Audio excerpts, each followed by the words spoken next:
rook to f2. Whoa, this is a blunder! King's blundered. What? King's blundered. No. What? What? What just happened? Oh my goodness. And with king to e5. King to e5. King to e5. Which is honestly symbolic because when a game finishes at high level, the players put the kings in the center on the boards to indicate who won, and the final move of the 2024 World Chess Championship is Gukesh literally putting the king in the center of the board. Gukesh became the world chess champion.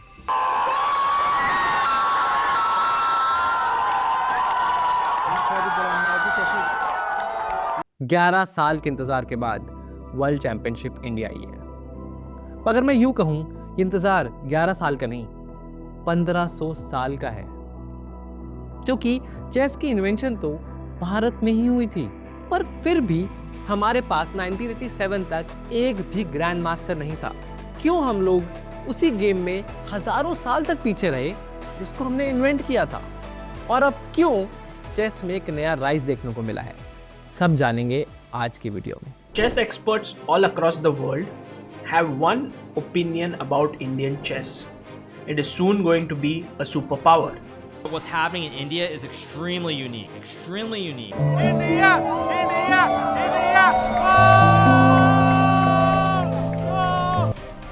What do you want to do when you grow up?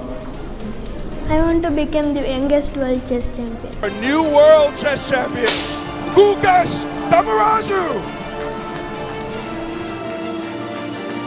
As the legend goes, इस chess की invention हुई थी Gupta dynasty के अंदर, जहाँ पे जब Gupta dynasty के यंगेस्ट प्रिंस की डेथ हो जाती है वॉर के अंदर, तो उसकी रोती हुई माँ को समझाने के लिए कि क्या हुआ था युद्ध भूमि पर, उसका भाई एक बोर्ड पर उस सीन की रचना करता है, और इसी को चेस का इन्वेंशन माना जाता है। हालांकि ये सिर्फ एक कहानी यानी लेजेंड है, पर हिस्टोरियंस ये जरूर मानते हैं कि चेस की शुरुआत 6th सेंचुरी में गुप्ता डायनेस्टी के अंदर ही हुई थी, जिसका ओल्डेस्ट वर्जन माना जाता है चतुरंगा, जो रिप्रेजेंट करता है एक आर्मी के 4 पार्ट्स को: पैदल सिपाही, घोड़े पे सिपाही, हाथी और रथ। उस टाइम पे इंडिया उस टाइम के पर्शियन एम्पायर से ट्रेड किया करता था, इसी के साथ हमारा चतुरंगा भी वहां तक पहुंच गया। उस टाइम पे पर्शिया में राजा को शाह कहा जाता था, और शहमत मतलब द किंग इज हेल्पलेस, या फिर किंग को मात दे दी गई, डिफीट हो गया। वहीं से निकल के आता है वर्ड शाहमत, शहमत, जो आगे जाके बन गया चेकमेट। उसके बाद स्टार्ट होता है पीरियड अरब इन्वेजन का। तभी चतुरंगा का गेम पहुंचता है अरब लीडर्स के पास, जहां पे ये शतरंज बन जाता है, और उस जमाने में ये बहुत पॉपुलर हो जाता है, क्योंकि इस्लाम के अंदर किसी भी तरह की गैम्बलिंग को हराम माना जाता है, और चेस एक गेम ऑफ चांस नहीं, गेम ऑफ स्किल है। और ये इसी दौरान था कि चेस के पीसेस जो पहले बहुत ही ज़्यादा डिटेल्ड हुआ करते थे, रथ, हाथी, घोड़े डिटेल तरीके से बनाए जाते थे, वो काफ़ी सिंप्लीफाई हो जाते हैं, क्योंकि इस्लाम में आइडल वर्शिप भी हराम मानी जाती है, तो किसी भी टाइप की रियल लाइफ डिपिक्शन नहीं कर सकते हैं। इसी के साथ सिल्क रोड के थ्रू ये गेम चाइना और जापान भी पहुंचा, जहाँ पे इसके खुद के डिफरेंट वर्जन्स डेवलप हुए, और ये गेम पहुंचा यूरोप में, जहाँ पे इसने अपनी मॉडर्न फॉर्म ली। चेस में इन 4 पीसेस के अलावा एक और पीस भी ऐड हो चुका था, जिसे हम कहते हैं वजीर या एडवाइज़र। यूरोप में जब बहुत सारी स्ट्रॉन्ग फीमेल लीडर्स आने लगी, तो इस वजीर को क्वीन बना दिया गया, और इसको बहुत सारी पावर्स दे दी गई। ये यूरोप में ही था कि चेस के अंदर नए रूल्स इंट्रोड्यूस हुए, जैसे कि कैसलिंग, ऑन पसा, पॉन एक बारी में 2 बार चल सकता है, पॉन के प्रमोशन, और ऐसे बहुत सारे ढेर रूल्स जो आज के मॉडर्न चेस में हैं। 1835 के अंदर नथालियन कुक नाम के एक आदमी ने इन पीसेस को स्टैंडर्डाइज किया, इनकी हाइट, वेट, शेप को स्टैंडर्डाइज किया, और मॉडर्न चेस पीस सेट बनाया विद मॉडर्न रूल्स। इसको उस ज़माने के सबसे टॉप प्लेयर हावर्ड स्टॉन्टन ने प्रमोट किया, इसलिए हम आज के टाइम के मॉडर्न चेस को स्टॉन्टन चेस कहते हैं, क्योंकि उन्होंने इसको पॉपुलराइज किया था, और ये आज दुनिया भर में स्टैंडर्डाइज हो चुका है। तब भारत में क्या चल रहा था? वेल, चेस इंडिया में पॉपुलर था, मुगल राजा भी इसे खेला करते थे, बट ये ऑर्गेनाइज नहीं था। हमारे यहाँ पे रूल्स काफ़ी डिफरेंट थे। प्यादा एक बारी में सिर्फ एक कदम ही चलता था, कोई कैसलिंग का रूल नहीं था, और पॉन प्रमोशन के भी अलग अलग रूल्स थे। साथ में चेस के अंदर बहुत सारी रीजनल वेरिएशन भी थी। कई जगह चेस 4 प्लेयर था, जिसे हम लोग चतुर्जी कहते हैं। कहीं जगह चेस के अंदर पासों का यूज किया जाता था। वहीं यूरोप में उन्होंने स्टैंडर्डाइज कर दिया था, वो लोग फॉर्मल टूर्नामेंट्स कराने लग गए थे। पर उसके बाद आए अंग्रेज। अंग्रेजों ने इसको फॉर्मलाइज किया। जो न्यू रूल्स बनाए थे यूरोप के अंदर, उन्हें इंडिया में इंट्रोड्यूस किया। पर इंडिया अभी भी एक गरीब देश ही था। हमारी प्रायोरिटीज बहुत अलग थी। ब्रिटिशर्स का भी ध्यान ज़्यादातर टीम स्पोर्ट्स पे रहता था, जैसे क्रिकेट, हॉकी, और उन्हीं स्पोर्ट्स को ज़्यादा बढ़ावा मिलता था। ये सब बदलता है 1850 में, जब पहला चेस क्लब एस्टैब्लिश होता है कैलकाटा में। उसके ही कुछ सालों बाद 1853 में बनता है बॉम्बे चेस क्लब। अब चेस फॉर्मलाइज होने लग गया था, रूल्स स्टैंडर्ड हो गए थे और हम लोग ऑफिशियल टूर्नामेंट्स कराने लग गए थे। यहीं पहली बार चेस को पब्लिकेशन मिलनी स्टार्ट हुई। इससे पहले चेस का जिक्र अखबारों में नहीं हुआ करता था, बट अब होने लग गया था। पहली चेस के ऊपर किताब भी पब्लिश हुई इसी दौरान। कुछ इंडिया से फेमस प्लेयर्स भी निकले जिन्होंने अंग्रेजों तक कराया। पर फिर भी चेस उतना प्रोमिनेंट नहीं था, क्योंकि उसकी कोचिंग और टूर्नामेंट्स उतने ऑर्गेनाइज्ड भी नहीं थे और सिर्फ हैंडफुल ऑफ एलीट लोग ही इसे खेलते थे। कुछ ही जगह पे क्लब्स हुआ करते थे और कुछ ही कोचेज हुआ करते थे। आज़ादी के बाद ये सब बदलता है। इंडिया में इमर्ज होता है हमारे पहले इंटरनेशनल मास्टर मैनुअल आयरन, जो उस टाइम के सोवियत यूनियन से फंड इकट्ठा करते हैं और इंडिया में स्टार्ट करते हैं ताल चेस क्लब। और इसी क्लब में वो इंसान ट्रेनिंग कर रहा था जो चेस की हिस्ट्री को हमेशा के लिए बदलने वाला था। The one man revolution, Viswanathan Anand.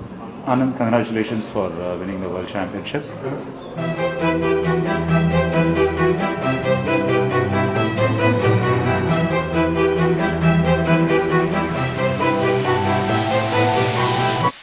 Nineteen 1987 तक इंडिया के अंदर एक भी ग्रैंड मास्टर नहीं था। ग्रैंड मास्टर टाइटल चेस का हाईएस्ट टाइटल होता है। 1987 में विशी आनंद बने हमारे पहले ग्रैंड मास्टर और वही सबसे बड़ी इंस्पिरेशन बने चेस की इंडिया में। इसके बाद उन्होंने कई चैंपियनशिप जीती, 2000 में, 2007 में, 8 में, 10 में और 12 में। पहले ज़माने में चेस में डोमिनेशन हुआ करती थी सोवियत यूनियन की, कोल्ड वॉर के टाइम पे। ये भी एक तरीका था उनका डोमिनेंस दिखाने का, अपनी इंटेलिजेंस दिखाने का।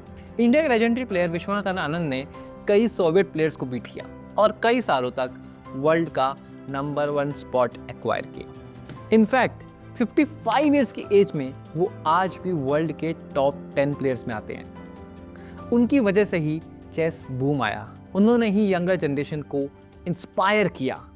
आज भी हमारे बहुत सारे जीएम्स तमिलनाडु के स्टेट से आते हैं, उसमें भी स्पेसिफिक चेन्नई के शहर से, क्योंकि विश्वनाथन आनंद भी उसी शहर से थे और उन्होंने ही वहाँ के हज़ारों लाखों बच्चों को इंस्पायर किया चेस प्लेयर बनने के लिए।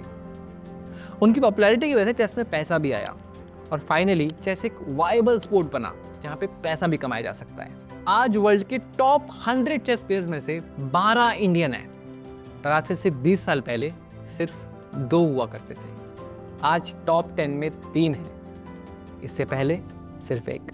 तो ऐसा क्या हुआ पिछले कुछ सालों में कि हमने 2 बार ओलंपियाड गोल्ड जीत लिया, बैक टू बैक टूर्नामेंट जीत लिए, हम लोग टॉप रैंकिंग प्लेयर्स में पहुंच गए और अब तो वर्ल्ड चैंपियनशिप भी जीत ली। सबसे बड़ा इम्पैक्ट चेस का उसी चीज़ का था जिसका शायद हर चीज़ से बहुत बड़ा इम्पैक्ट है, the internet. Position black sacrificed. The Rock! Take the pawn. I'm gonna go here. But it's like an oh. What? Yes! Yes! Oh, he's got the queen! Chess की सबसे बड़ी प्रॉब्लम यही थी कि उसकी टूर्नामेंट्स और coaching India में available नहीं थी, ऑर्गेनाइज नहीं थी, पर बाहर देशों में थी। और अब इंटरनेट के साथ ये एक्सेसिबल और फ्री भी हो गई थी। आप एक झटके में दुनिया में किसी के साथ भी एक चेस मैच खेल सकते थे online. Chess one of the rare games हैं जिसे हम लोग ऑनलाइन भी खेल सकते हैं, जिस वजह से हमारे पास एक्सेस मिल जाता है दुनिया भर के टैलेंट्स का, प्लेयर्स का, दुनिया भर की कोचिंग का, फ्री में यूट्यूब पे videos, free engines, analysis. Internet से एक गांव का बच्चा भी जिसके आसपास दूर दूर तक कोई चेस का क्लब या एकेडमी नहीं है, वो भी चेस सीख सकता था और वर्ल्ड के प्लेयर्स के साथ खेल सकता था। अब चेस ऑनलाइन खेलना एक ऑप्शन होना एक चीज़ है और इकलौता ऑप्शन होना दूसरी। हाँ, मैं बात कर रहा हूँ बिगेस्ट बूम इन चेस, वो था लॉकडाउन, जहाँ पे हम मजबूर थे ऑनलाइन खेलने के लिए। इसी पैंडेमिक के दौरान बहुत सारे बड़े बड़े चेस प्लेयर्स ने ऑनलाइन स्ट्रीमिंग स्टार्ट कर दी। Hey and welcome to my YouTube channel. And the chess boom for itself. और बड़े बड़े प्लेयर्स के बड़े बड़े टूर्नामेंट्स ऑनलाइन होने लगे। और इसी ग्रोथ में बहुत बड़ा हाथ रहा हमारे प्यारे समय रैना का, जिन्होंने एक अनोखी चीज स्टार्ट करी, कॉमेडियंस ऑन बोर्ड।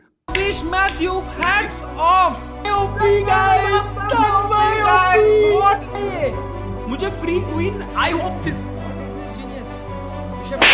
जहां पे उन्होंने कॉमेडियन से चेस खिलवाया।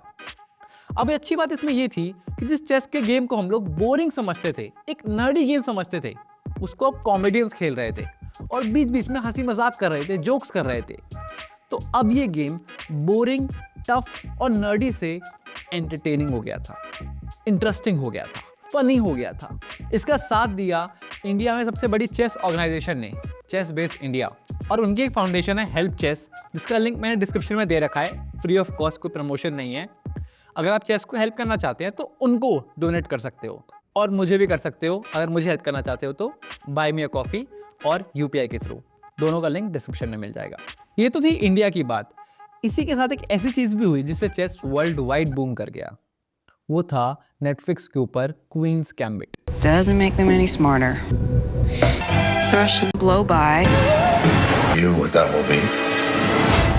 ये इतनी ज़्यादा हिट हुई कि सिर्फ पहले 28 दिनों के अंदर ही इसे 6 करोड़ 20 लाख घरों में देखा गया। इसकी वजह से वर्ल्ड वाइड चेस में बूम आया। चेस सेट्स के सेल्स बढ़ गए, चेस कोर्सेज बिकने लगे और overall chess user base expand हो गया वर्ल्ड में। इसके अलावा बहुत बड़ा श्रेय जाता है हमारी गवर्नमेंट को, जिसने चेस के लिए ग्रांट्स को इंक्रीज किया, चेस फेडरेशन को और स्ट्रॉन्ग बनाया और पैसे दिए उन्हें। चेस प्लेयर्स के लिए स्पोर्ट्स कोटा के अंदर जॉब्स दी गई ताकि उनके पास एक जॉब सिक्योरिटी हो और वो अपना गेम अच्छे से खेल पाएँ।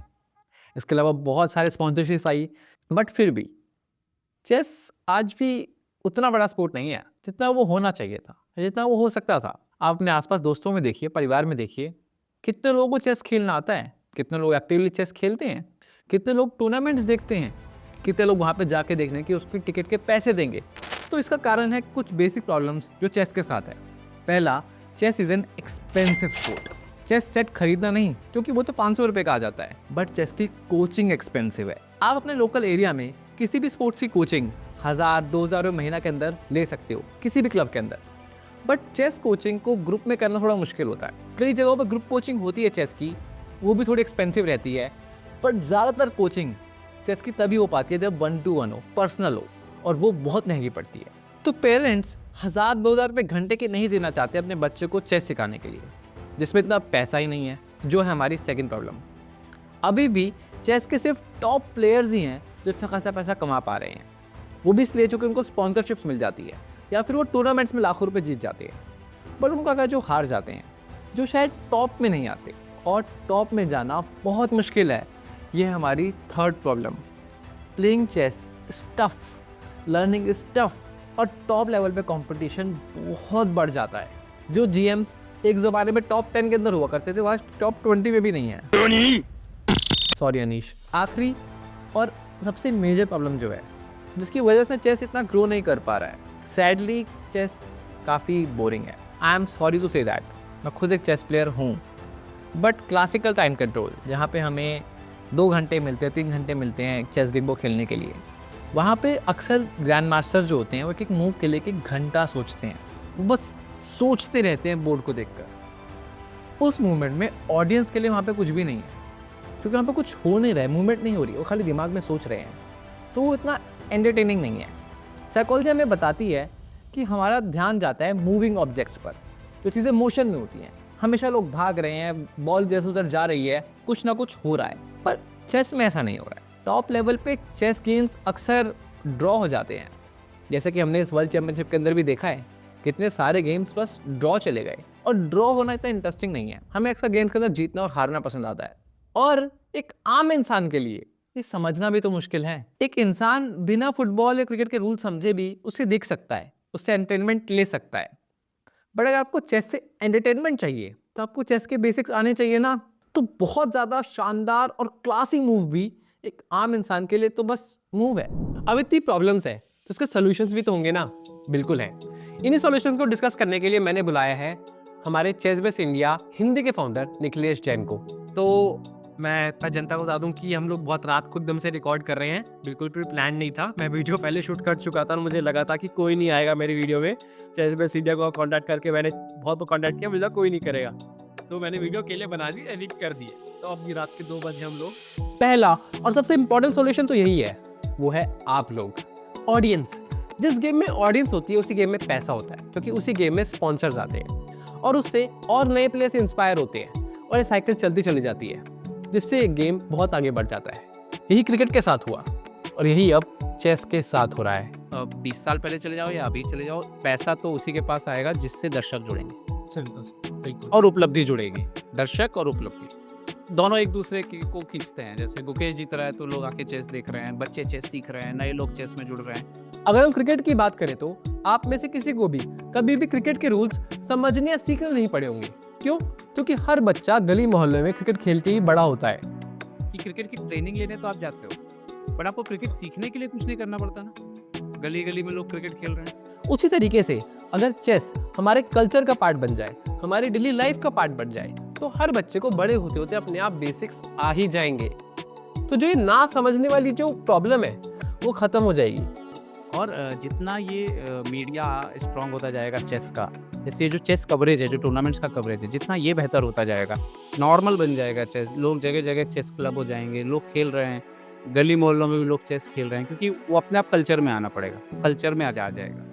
तो फिर वो जो नेक्स्ट लेवल का, फिर वो क्या होगा कि वो नेक्स्ट लेवल का टैलेंट अपने आप ही दिखने लगेगा। और ये बदलाव भी हो रहा है। गुजरात और तमिलनाडु के स्कूल्स ने चेस कंपलसरी कर दिया है और धीरे धीरे बाकी स्टेट से भी चेस की प्रमोशन हो रही है, बुक्स छापी जा रही है, बच्चे सीख रहे हैं चेस, जिससे हमारी नेक्स्ट जनरेशन जो आएगी उनके लिए चेस एक आम बात हो जाएगी और सारे लोग चेस देख पाएंगे। अगर हम बात करें 2-3 साल पहले तक ही चेस की वॉचिंग से 10,000 20,000 आती थी। जब ऑनलाइन ओलंपियाड हो रहा था, जब आनंद महिंद्रा जी ने आके स्ट्रीम देखी, उन्होंने ग्लोबल चेस लीग शुरू कर दी, तब हम 10,000 का नंबर भी बहुत बड़ा मान के रख रहे थे। आज 2 लाख तक आ रही है, वो भी क्लासिकल मैच पे 5-5 घंटे के जो होते हैं। 2 लाख 2.5 लाख लोग देख रहे हैं और ये अंतर सिर्फ 2-3 साल में आ गया। क्योंकि जब गेम में इंटरेस्ट होता है ना, तो 5 घंटे क्या, लोग 5 दिन का टेस्ट मैच भी तो देखते ही हैं। अगर वैसे ही चेस से प्यार हो जाए लोगों को, तो वो क्लासिकल में 5 घंटे बोर नहीं होंगे, उनको वो इंटरेस्टिंग ही लगेगा। और कोचिंग की और प्राइसिंग की समस्या भी यहीं से खत्म हो जाएगी। आप सबको चेस सिखाइए ताकि एक नहीं 50 ट्रेनर हो। हाँ, डिमांड 50 ट्रेनर होंगे तो क्या होगा? कंपटीशन। तो यही नंबर्स का ही गेम है। इतना चेस ज़्यादा से ज़्यादा लोगों तक पहुंचेगा, अपने आप ये प्रॉब्लम सॉर्ट आउट होगी। जब हर गली मोहल्ले में चेस प्लेयर्स होंगे, तो हर गली मोहल्लों में चेस कोचेस भी होंगे। और ये समस्या सिर्फ चेस की नहीं है, ये बाकी स्पोर्ट्स की भी है। अगर हम 2-4 प्रोमिनेंट स्पोर्ट्स को हटा दें, तो बाकी स्पोर्ट्स के लिए आपको कोचेस मिलते ही नहीं है। कि ये प्रॉब्लम्स हैं, बट मुझे नहीं लगता ये प्रॉब्लम है, ये तो नॉर्मल है। किसी और, आप किसी और दूसरे स्पोर्ट्स में चले जाओगे तो और रिसर्च मारोगे तो अभी आपको टेनिस का कोच ही नहीं मिलेगा, लॉन टेनिस का। चेस का तो मिल जाएगा, और मिलेगा तो कितना चार्ज करेगा, आप बोलोगे टेनिस छोड़ो तो ये नहीं हो पाएगा अपने से। ऐसी चीज़ों का आंसर भी यही है कि इंडिया में जब ऑडियंस कम है तो कोचेस भी कम है, और जब ऑडियंस बढ़ जाएगी, प्लेयर्स बढ़ जाएंगे, तो कोचेस अपने आप बढ़ जाएंगे। एक माइंडसेट शिफ्ट भी आ गया है इंडिया के अंदर। एक जमाना था जहाँ प्रेमचंद ने किताब लिखी थी, शतरंज के खिलाड़ी, जहाँ कहीं ना कहीं चेस को एक नेगेटिव लाइट में दिखाया गया था। उस कहानी में जो 2 मेन प्लेयर्स होते हैं, वो लगातार चेस खेलते जाते हैं, अपने बीवी बच्चे, घर बार, देश का ध्यान उन्हें नहीं रहता है। उस कहानी से मेरे को से जो है, मुझे काफ़ी ऑब्जेक्शन है उसमें। उन्होंने चेस को बहुत ही नेगेटिव तरीके से दिखाया है। इसी को एक फेमस मूवी जो सत्यजीत रे ने बनाई थी, शतरंज के खिलाड़ी नाम से, YouTube पे है, आप जाके देख सकते हैं। अब ये माइंडसेट भी शिफ्ट हो रहा है। अब हमें रियलाइज हो रहा है कि चेस कितना जरूरी है हमारे मेंटल डेवलपमेंट के लिए। एक इंसान की pattern recognition skills, patience, discipline, ऐसी स्किल्स को डेवलप करता है चेस बचपन से ही। इसलिए हमें साफ दिख रहा है कि जल्द ही इंडिया का डंका बजने वाला है चेस की इस दुनिया में। पिछले 1-2 सालों में हमने कितनी सारी अचीवमेंट्स गेन कर ली हैं। प्रग का सिल्वर मेडल, फिर 2 ओलंपियाड गोल्ड्स, उसके बाद कैंडिडेट्स, और अब वर्ल्ड चैंपियनशिप भी। कि एक ही देश ने ओलंपियाड जीत लिया, मेंस का भी, वुमेन्स का भी।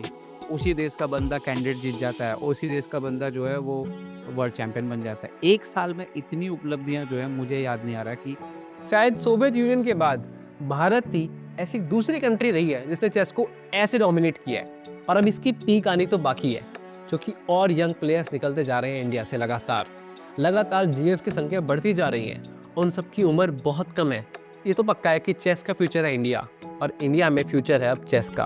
तो भारत जो है ना, उसका अभी आने वाले समय में डंका जो है वो और बजने ही वाला है। ये सिर्फ शुरुआत है अभी।